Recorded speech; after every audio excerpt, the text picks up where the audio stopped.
Wanted to give a quick lay of the land as I'm about to do some more vacuum bag veneering.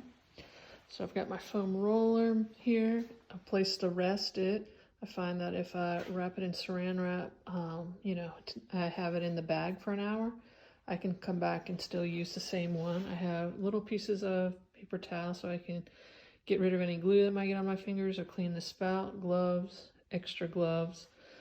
This has all been vacuumed off and ready for the Gorilla Glue. I've got this little workstation with my mister.